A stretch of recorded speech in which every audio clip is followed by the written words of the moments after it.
So what now can Luna Meow look to do with this next game, this last game, versus a team that they look up to for trying to learn things from? Ban Genji and then turn up the heat like no other. Honestly, that's the way I would have them approach this.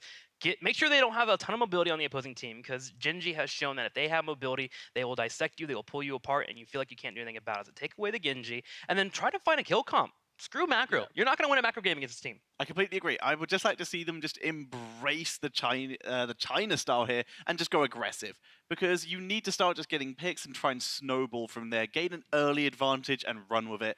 Like you said, you're not going to out macro Genji at this stage. I think you need something that gives you confidence, right? That's why I say go for a kill comp. You get those kill or two against a good play like Rich or Reset, you're like, we could do this. You might be lying to yourself, but you get that feeling for a second or two, right? And that's what this team needs. Give them something. And so draft yourself a composition that gives you that chance to be able to get that feeling. It's all about the mental It's game, all about right? the mental game. Just It tell really is. yourself you could beat anybody, because you can if you play your cards right.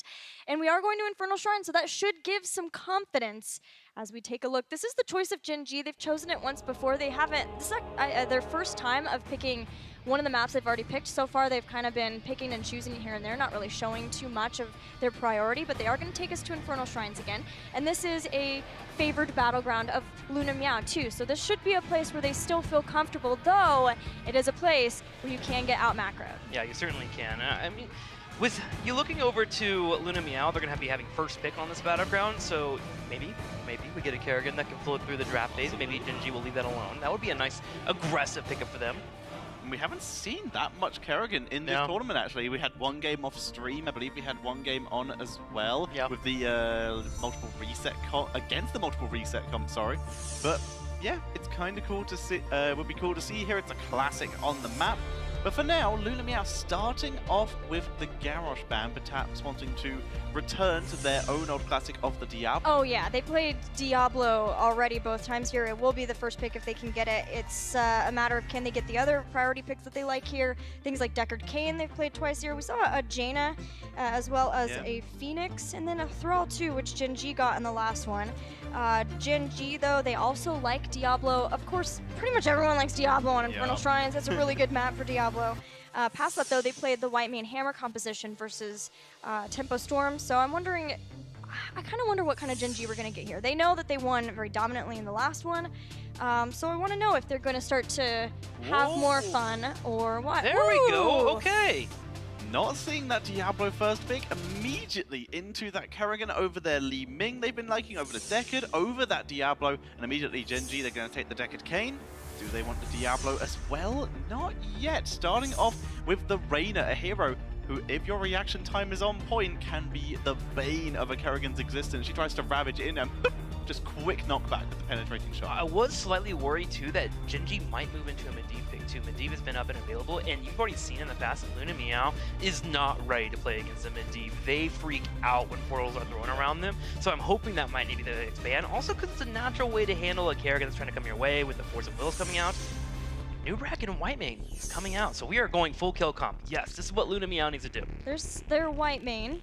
We know both the teams play. No Medivh for Gen.G for all of part 2, but we know Rich plays it, right? Yeah. Just a little bit of Medivh plays. So it is very possible the Leyline Seal to try to stop counter momentum, or Polybomb if they want to use that choice for a Kerrigan.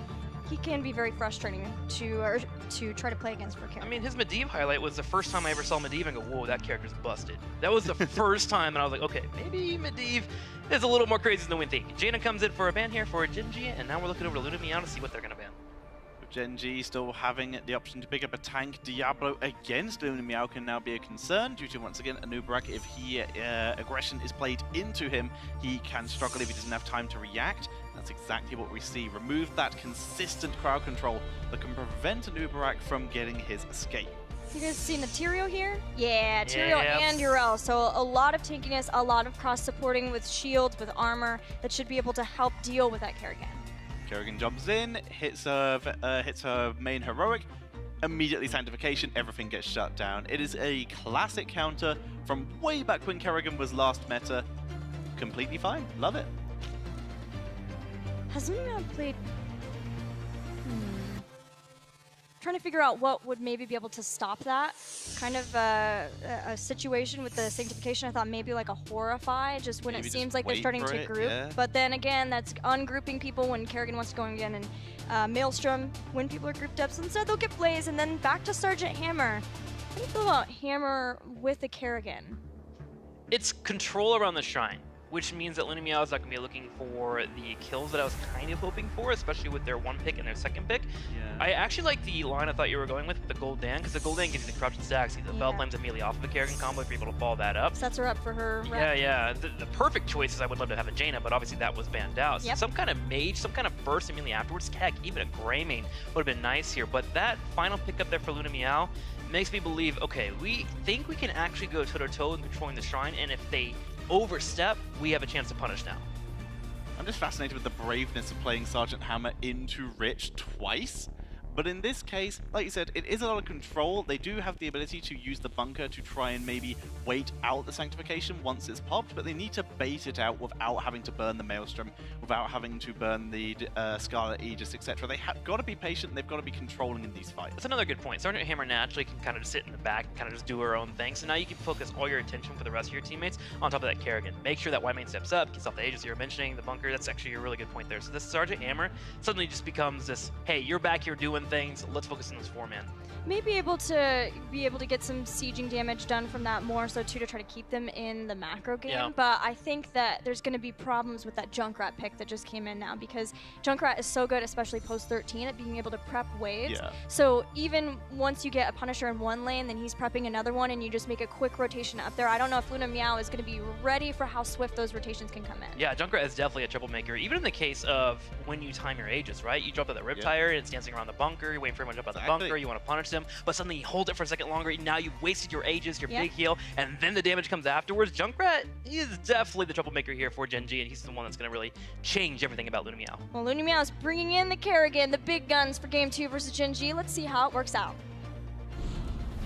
Well, Gen.G have woken up with some big guns of their own. They've come into this game and thought, okay, sub 10 minutes, not too bad to start your day off with. How about day number 2? Or how about game number 2 even there, Wolf? Well, I mean, day number 2 went pretty well for them as we move into day 3. They want to keep the win rate going. They did bleed a little bit of their perfect record out onto Team Liquid yesterday, but I think that today they're looking to end up in 2nd place behind Miracle, worst case scenario. So, you know, when you look at these drafts, the Sergeant Hammer's the big glaring mistake I think Luna Meow made, just pulling that one out against Gen.G was always going to draft the Junkrat, always going to have that extra threat. It's really rough, you know, it's got anti-synergy with the Kerrigan as well, and I just really feel like Luna Meow is kind of grasping at straws here. Like, when you look at what Blaze does as well, he's so anti-burst damage, he's so anti, you know, preventing hard engage. When we look at Gen.G, they don't have hard engage. They're playing the more stable style we talked about in Game 1 like they normally did, you know. That's why Game 1 was an anomaly, because they actually played dive. Bunker doesn't do much for you against sustained damage that will just instantly delete the bunker, and then the damage keeps coming, you know. And it's going to be a tough one, shall we say, here for Luna Meow. I don't know if Junkrat's power spikes and his ability to play like as a semi-global hero will even come into play. I don't know if this game will last that long. It's an interesting point, right? Because I've been discussing it on the desk at great lengths in terms of in the minor regions, how it's very tough to really draft in a certain fashion. The identity, sure, you might know that you're aggressive, but then the latter half can sometimes be a little bit disjointed. I know the desk had some great points to discuss about the Sergeant Hammer. I would have preferred to have seen something a little bit more just to continue that identity. If we want to be aggressive, because we have the Kerrigan, we have the Blaze, we have the Anubrak, who can get in there as well? Like, say, for example, the Phoenix. I mean, I know Jaina was banned away, and that's a hero that they love to play at great lengths, and that will do great things against here for Gen.G, but you know, the Phoenix would have done some fantastic work as well. Yeah, I think there's a lot of different ways they could have drafted to the strengths of this, you know, like any other safe damage with more mobility. Like, even a Greymane, I think, would probably be better here to have that finishing power to kill a Junkrat, to kill a Raynor. Pre-10, right? When Kerrigan gets a combo. Sure. If you, right now, with what we're looking at, Kerrigan stuns someone pre-10, gets the combo off. and then Sergeant Hammer's not in range to hit them, and then even if she is, she does a little bit of damage, but by that time it's like you've already missed your window from the stun combo. You have to have reliable damage follow-up for a Kerrigan in order to get the full value. They're going to look for an invade here.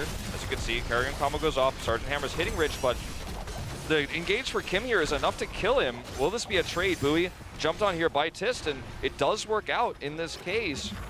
But you could see, I mean, even though this did work, you could see how difficult it was to actually kill Rich, and he was overextended. He was out of position. In a normal scenario where he's in the right spot, he's not going to die there. No way. I mean, that was a double CC train that came on through. They managed to find the kill because Sergeant Hammer wasn't in a position to follow up, but it was delayed, as you already mentioned. And you know, you're looking at the ability for them to try and counter-engage. Skull Aegis will obviously be fantastic for giving them some sustain to try and live through these fights if it gets a little bit too hasty. But as you also there mentioned there, Gen.G have gone for the more methodical play, a little bit more sustained damage, a little bit more control in the team fights, picking their moments, picking their fights. Meanwhile, and as we speak, Tira gets a kill on the mid lane. Yeah, well, Kerrigan's in the off lane soaking in mid and ends up getting picked off here. Not entirely sure what happened there. Probably used her Ravages to try to clear minions. Did not realize Rich was nearby and had no escape. I'm guessing that's what happened. We'll never know the truth, but Shrine's up in 20 seconds. And when this fight, if this fight goes Luna Meow's way, if they can actually control this using CC, getting Sergeant Hammer to position to do consistent damage, having that same dive we just saw under Rich with the Anubrock, that coordination from Kim, then I think they've got a shot at this game. But if this goes poorly, the scaling for Gen.G is always going to be better the longer the game goes on. So Luna Meow, I think, basically is a must-win Shrine for them. But because they lost Kerrigan, they're not even going to try. They're not even going to try. Which really puts them in a bad spot. You can see what the desk were once again saying in terms of these vents on the left-hand side, or left and right-hand side, exactly where Kim just got trapped in. That's where you want to ideally be posturing for the Sergeant Hammer to poke from far. They try and engage. Hang on a minute, we got all this engaged behind us like an Anubrak, and you can see him going straight in like this. CC after CC. There's one, there's two. Is Booby going to jump in there with the combo? Yes, he is. The combo lands onto one, but it's not the priority target that you're after. And just like that, because nobody can get taken on down, Wolf, this is exactly what you were saying. Oh man, and look at all the extra damage coming out now from Rich.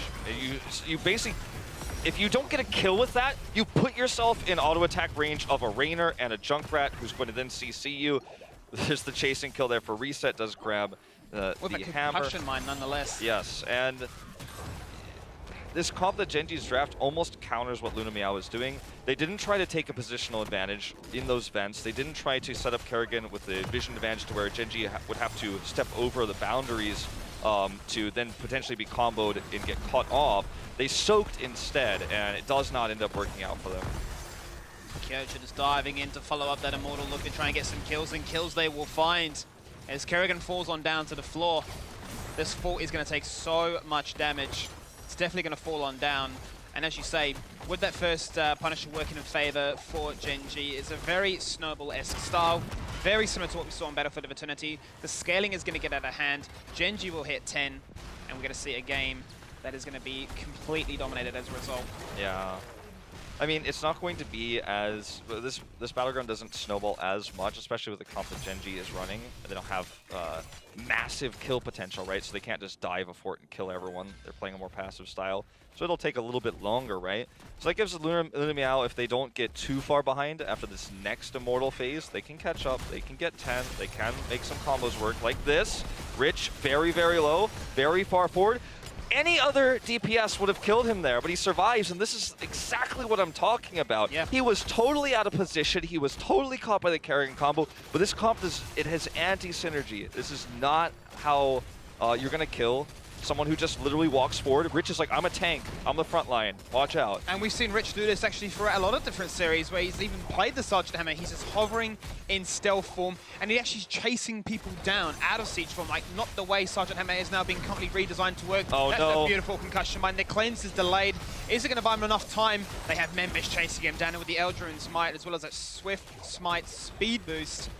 There's not really much you can do. Yeah, that speed boost is what helps guarantee the kill. It's just, if you have a hammer, you can't chase and get that last hit. You have a Phoenix, he can warp forward, or at least warp at an angle to the side where he's still safe but can hit that last auto attack. Yep. You get that kill. No one's questioning Sergeant Hammer's damage output while Rich is in range, but after the combo's done, with Deckard Cain giving him potions and shields, he lives. And now 10's up for Gen.G, and they're just forcing down a fort. With Raynor, you can do this. With Inspire, he does a ton of damage. And when you're already there, you might as well just clear a keep and head out. Luna Meow can't contest because they don't have those heroics. I mean, look at the heroics that they're going to get. Not even one of them allows for hard engage. I mean, Maelstrom will make it easier for Kerrigan to stick around in a fight, but she doesn't have a support that can necessarily give her the protection against CC that she needs to actually win a fight like that. So there's not much of a saving grace with this composition post-10. Even the bunker, like we talked about before, against this comp is not going to save you. In fact, it could be a liability against concussive mines.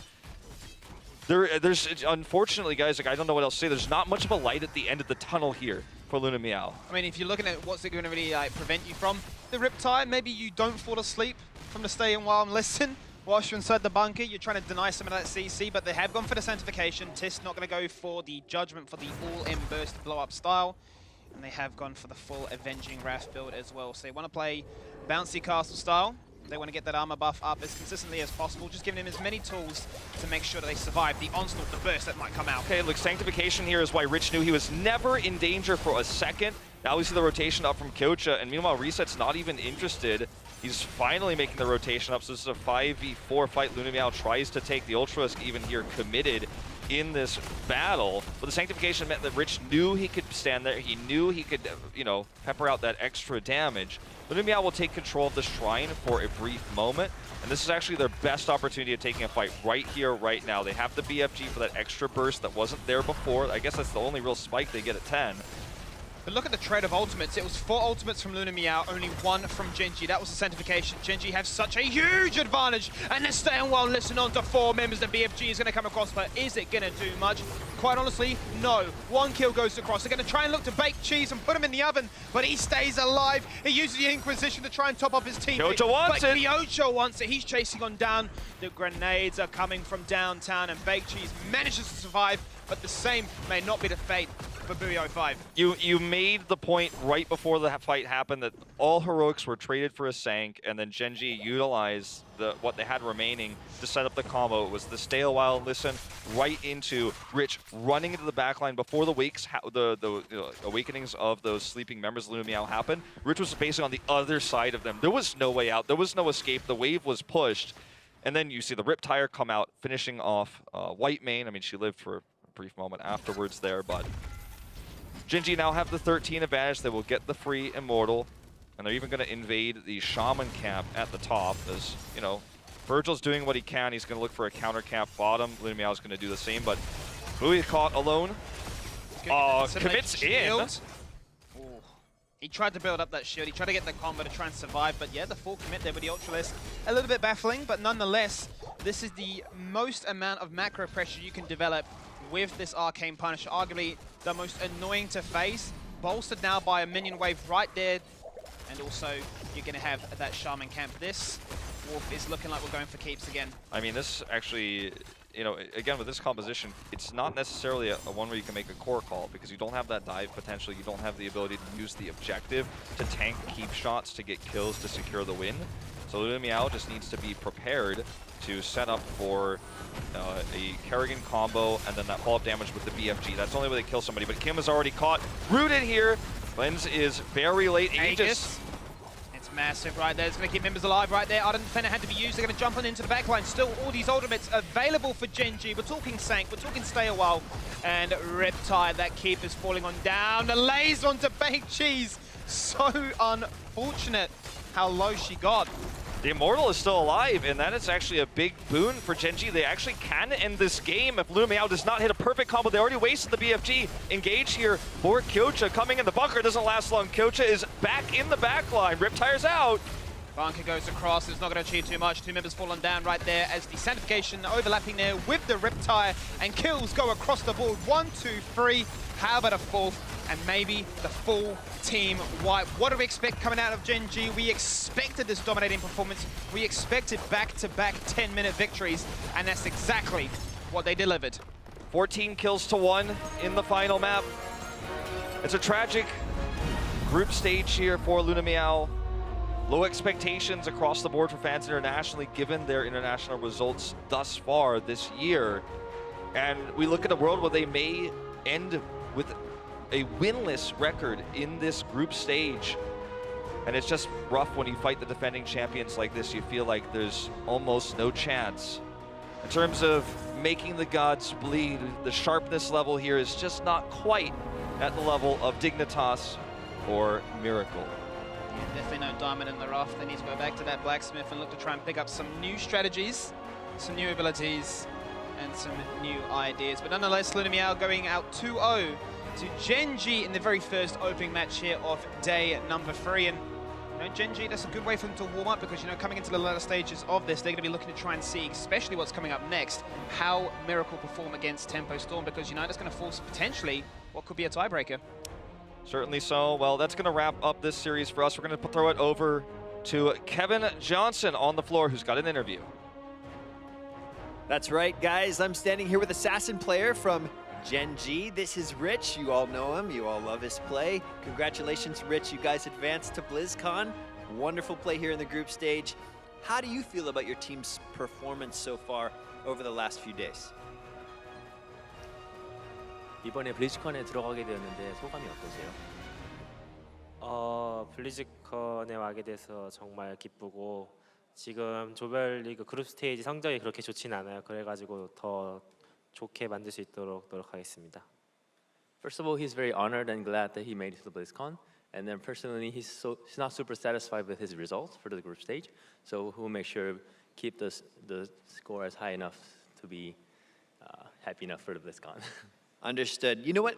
In that regard, I want to ask you a question about yesterday's loss to Team Liquid. I know it happened off stream, so we didn't get a chance to show it on stream or to cast those games. But what do you attribute that loss to? Was there something about that game in particular that caught you off guard? How have you processed that in particular? 어제 리퀴드 경기와 관해서 한 번 진 적 있잖아요. 어떤 연유로 지게 됐고 거기에 대해서 혹시 한 말씀이나 소감 같은 거 있나요? 저희가 지게 된 이유라고 하면은 좀 뱀픽적인 부분도 있었고 저랑 리셋 형이 포지션을 바꿔서 레이너랑 정크렛을 서로 바꿔서 해서 진 것도 있어요. 그리고 류럽이 정말 잘해진 것 같아요. So he pointed out the two things. One thing is it's not super well. The band pick was not well made in the very beginning, and then obviously Team Liquid did good on the play in the game. That's the main reason for the loss. Understand. All right, so you have a week to prepare for BlizzCon. How do you plan to spend that time? Is it more scrims, a little bit of relaxation? How do you prepare for the big stage? 이제 블리즈컨 앞까지 어떻게 준비를 하고 어떻게 시간을 보낼 계획이신가요? 아마 대부분의 시간은 연습이 될 것 같고 저희 팀 관계자분들이랑 맛있는 걸 한번 먹기로 해가지고 그게 정말 기대되는 것 같아요. So he's gonna spend most of the time relaxing and then looking forward to have some good foods. That's probably how he's gonna spend some time. All right, well, thanks again. I'm gonna let you get back to it. Congratulations, Rich. We can't wait to see you at BlizzCon. I know you've got a few more games here as well, but thanks so much and congratulations. All right, that's it from us. Back over to you guys. Thank you, Kevin. Always nice to hear from Rich, who is a very awesome opponent to get to play against, a very awesome player in general. But you know who really caught my eye was Kyocha, because I don't think anyone taught him how to play leapfrog. He wasn't jumping over the people, he was jumping on everybody from Luna Meow the whole time. In the draft, I was like, okay, maybe Blaze will be a little bit better here for them if they want to win that Tyrael combination. But Yrel, definitely more fun for Kyocha, pouncing around, finding those kills. But I wanted to bring it back to Luna Meow a little bit. The Kerrigan composition and the Sergeant Hammer coming in. You were talking about it before moving into the draft. Where do you get that kill potential? How do you find those picks? And Sergeant Hammer was a major issue, not being able to jump up and find those kills. There were a couple opportunities where we actually had Bowie land some pretty darn good combos. If only there was a little bit more damage, it may have been a different story there for Luna Meow. We also had a couple moments where Luna Meow were actually able to survive the initial engage of Gen.G and nearly were able to make turnaround plays, including in that very last push that we see here from Gen.G. Now, for starters, I want to draw your attention here. For starters, pretty much everyone at this point knows the main idea when you have an Immortal is you want to pull it over. And when you do that, you want someone who has unstoppable frames, so they do not get stunned by the Immortal. In this case, this should be Kim. He has Burrow Charges off cooldown. He should be using it to try and avoid the stun of the Punisher here. He reveals himself, but he gets himself caught. This is already a dangerous scenario to be in. Beige Cheese is here. He has the potential for the cleanse here. But you can see Kyocha, as Gilly mentioned earlier, has already done a hell of a dive to get in here and has battered Anubrak away from Baked Cheese to avoid it. But a cleanse just in time for the Burrow charge with the Aegis right on the back. This is some insane reactionary play, just able to dodge the scroll of seeding to put themselves in this scenario that allows them to pull back. And another saving grace, as you can see, just flying in here. I'm just going to pull it back here. Just flying in at the top of your screen here is Reset, arriving a little bit late to the fight, meaning that a lot of that damage was missing. But this was a scenario where you do see Luna Meow pulling back, they are healing up a little bit, and this very nearly allows them to make the turnaround play, but Gen.G were just a bit too good here. Yeah, there were a couple of picks that we saw, or I guess the one pick that was earlier on, and with the Kerrigan, you can look to get those, but wanting to have the follow-up damage of Sergeant Hammer, the big deal, the big burst is going to come from BFG, and my concern was you can't wait till 10 versus Gen.G, because Gen.G are the best at snowballing. They snowball so easily. I mean, we were at 9.5 to 8 at one point in the game as they were trying to move towards that level 10, and that's when we had that statement of like, you cannot wait to have Gen.G fall behind you, or even see even on levels. They are going to push every advantage they can, and they will constantly walk forward. And so you have to contest them on every single point when it comes to that. So yeah, I totally agree with you. That's one of the reasons why Sergeant Hammer just didn't work out there. Another thing too for Kim on that replay that you're pointing out, the reason why he was jumped on so early was because he wasn't paying attention to his opponents. His opponents broke down the sidewall. And as a main tank, you have to pay attention to your surroundings of your teammates, but also what your opponents are doing. When that sidewall came down, that was a free jump for the Punisher. Yeah, you got to know when you have vision. His ability's been flying in. He should have known it was coming in, but instead his reactions were a little bit too slow. He moved a bit too far forward there. Yeah, and the deal is with Gen.G is there are punishable moments, even when they're not playing as hyper-aggressive as they were playing in the match versus Luna Meow. And those are tending to be in the early game, because I feel like they want to start snowballing as fast as possible. So there are times when you can catch people being a little bit too aggressive. And if you keep a game even with them, like Miracle did, that's one of the big reasons why Miracle was able to get the success they did in the league play twice versus Gen.G. And talking about Miracle, they're going to be in our next match, and they're going up against NA's team Tempo Storm. Stay tuned for more on the HGC Finals. Meow have when it comes to the Immortal race. But that's going to be the engage right there before the Unstoppable can even come across. Is Immortal going to be able to get away? Reset with the switch strike and the connection there for the kill, but the fight still continues. The Reset looking for one, looking for two. He gets it. He jumps away with that cyber agility, and the fight continues. Reset waited so long to use the Swift Strike after the reset because he wanted to guarantee that second kill. He's got another one here too. He wants to use it to get more down. The core is up for grabs. Bowie in trouble. Reset so damn low. The Sundering comes across the trail and provide him some form of relief, but it's not going to be enough. It's a 1-for-1 trade. But regardless, Gen.G still are advancing towards this core. The shield on that Immortal is still there. They have Heroics though, so what can they do with that? Mosh Pit is available. Army the Dead and the Dragon's Arrow. 7-side strike comes across as the Cocoon lands on towards Arthas, and that secures the second kill. They just chain CC'd him so he couldn't Mosh Pit there. Then he was caught solo in the 7-sided strike. Baked Cheese is going to be the next to go down. The only real spike they get at 10. But look at the trade of ultimates. It was 4 ultimates from Luna Meow, only 1 from Gen.G. That was the sanctification. Gen.G have such a huge advantage, and they're staying well. Listen on to 4 members that BFG is going to come across, but is it going to do much? Quite honestly, no. 1 kill goes across. They're going to try and look to bake Cheese and put him in the oven, but he stays alive. He uses the Inquisition to try and top up his team. Kyocha wants it. Kyocha wants it. He's chasing on down. The grenades are coming from downtown, and Baked Cheese manages to survive, but the same may not be the fate for Bowie 05. They can end this game if Luna Meow does not hit a perfect combo. They already wasted the BFG. Engage here for Kyocha. Coming in the bunker doesn't last long. Kyocha is back in the back line. Riptire's out. Bunker goes across. It's not going to achieve too much. 2 members fallen down right there as the sanctification overlapping there with the Riptire, and kills go across the board. 1, 2, 3. How about a 4th? And maybe the full